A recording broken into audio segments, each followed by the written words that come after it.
ព្រះមហាក្សត្រនិងយាងជាអធិបតីដ៏ខ្ពង់ខ្ពស់បួងសួងសុំសេចក្តីសុខជូនដល់ប្រទេសជាតិនៅប្រាសាទអង្គរវត្តនាខែមេសាខាងមុខនេះសៀមរាបសម្ដេចមហាមន្ត្រីកុយសុផល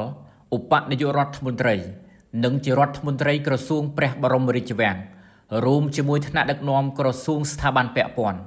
នៅព្រឹកថ្ងៃទី11ខែមីនាឆ្នាំ2025បានអញ្ជើញចុះពិនិត្យទីតាំងត្រៀមរៀបចំព្រះរាជពិធីបួងសួងសុំសេចក្តីសុខសេចក្តីចម្រើនជូនដល់ប្រទេសជាតិក្រោមព្រះរាជាធិបតីដ៏ខ្ពង់ខ្ពស់បំផុតរបស់ព្រះករុណាព្រះបាទសម្ដេចព្រះបរមនាថនរោត្តមសីហមុនីព្រះមហាក្សត្រនៃព្រះរាជាណាចក្រកម្ពុជា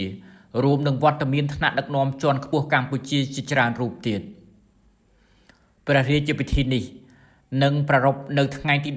11 12ខែមេសាឆ្នាំ2025នៅខាងមុខប្រាសាទអង្គរវត្តក្នុងឱកាសនោះសម្ដេចមហាមន្ត្រីកុយសុផលបានបង្ហាញថាការជ្រើសរើសមុខប្រាសាទអង្គរវត្តធ្វើជាទីតាំងសម្រាប់ប្រារព្ធរាជពិធីបុណ្យនេះដោយសារទីតាំងទាំងនោះមានទំនាក់ទំនងគ្នាយ៉ាងជិតស្និទ្ធរវាងកេរដំណែលប្រវត្តិសាស្ត្រនិងព្រលឹងបុព្វបុរសខ្មែរសម្ដេចមហាមន្ត្រីបន្តថាអង្គរវត្តជាទឹកដីដ៏ស័ក្តិសិទ្ធិនៃព្រលឹងបុព្វបុរសខ្មែរនិងជាទីតាំងដ៏រុងរឿងនៃប្រទេសខ្មែរកាលពីសម័យបុរាណដូច្នេះទីតាំងទីនោះមានអំណោយផលល្អសម្រាប់ការប្រារព្ធរាជពិធីនេះបួងសួងចម្រើនសេចក្តីសុខជូនដល់ព្រះរាជាណាចក្រកម្ពុជា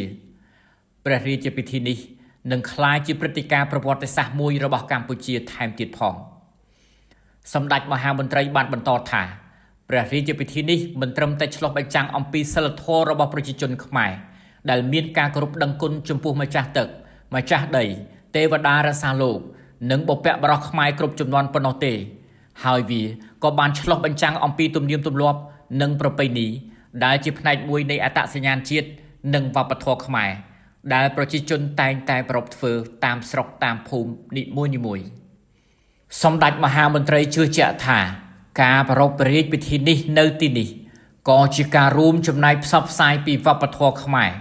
និងសំណង់ស្ថាបត្យកម្មខ្មែរបុរាណទៅកាន់ពិភពលោកក៏ដូចជាការទាក់ទាញទេសចរជាតិនិងអន្តរជាតិមកទស្សនានៅប្រទេសកម្ពុជាផងដែរសម្ដេចមហាមន្ត្រីកុយសុផលបានស្នើក្រសួងនិងស្ថាប័នពាក់ព័ន្ធត្រូវយកចិត្តទុកដាក់និងសហការជិតស្និទ្ធដើម្បីបំពេញភារកិច្ចទៅតាមមុខជំនាញឯកទេសរបស់ខ្លួនដើម្បីឆ្ពោះទៅសម្រេចលទ្ធផលល្អប្រសើរលើការងារសន្តិសុខសណ្ដាប់ធ្នាប់បដិសណ្ឋារកិច្ចទីតាំងពេលវេលានិងសកម្មភាពពាក់ព័ន្ធសំខាន់ៗនៅក្នុងពេលប្រារព្ធព្រះរាជពិធី